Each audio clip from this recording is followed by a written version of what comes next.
Hello, I'm Matt, one of the science crew here aboard the Celtic Explorer.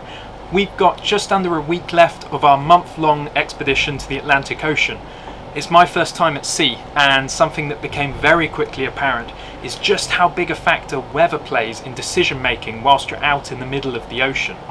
As part of our research, we're constantly deploying equipment over the side of the ship, as well as towing equipment from the stern. When the weather and the waves get rough, the captain has to make some important decisions, as it just isn't safe to have the crew out on the deck working in these bad conditions. This means that plans are constantly under review. The graphic on the screen shows two boats. The first in red was the original scheduled route, working around the clock for around 25 days. The second boat in green is what actually happened.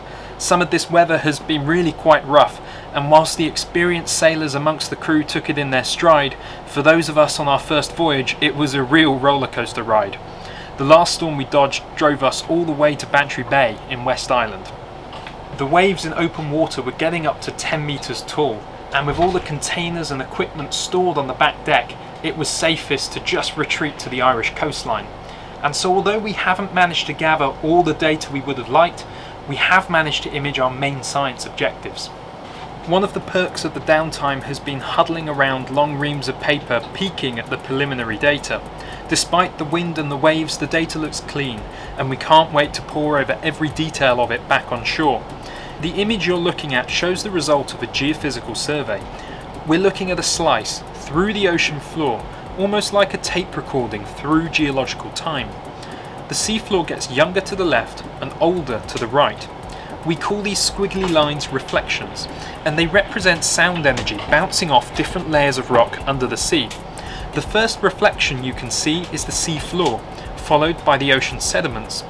You can see all of the layers of sediment that have slowly built up over time. Beyond that is the top of the oceanic crust. This big structure in the centre of the image is believed to be a seamount, an ancient underwater volcano. While some work is needed to confirm this, we predict this seamount was formed at about the same time as the extinction of the dinosaurs. The bit that we're really interested in though is over here. We believe this oceanic crust formed at the same time as the PETM, a past global warming event that we're investigating.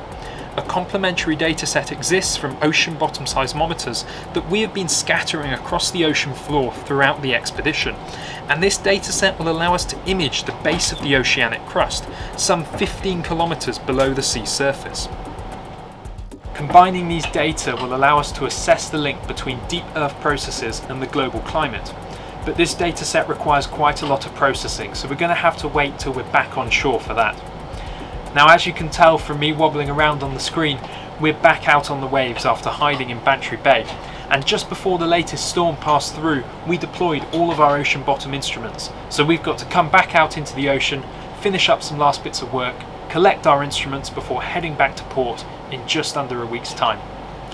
Thank you for watching, and we hope that in the time remaining we can bring you one or two more videos documenting our adventures as part of Expedition POROCLIM.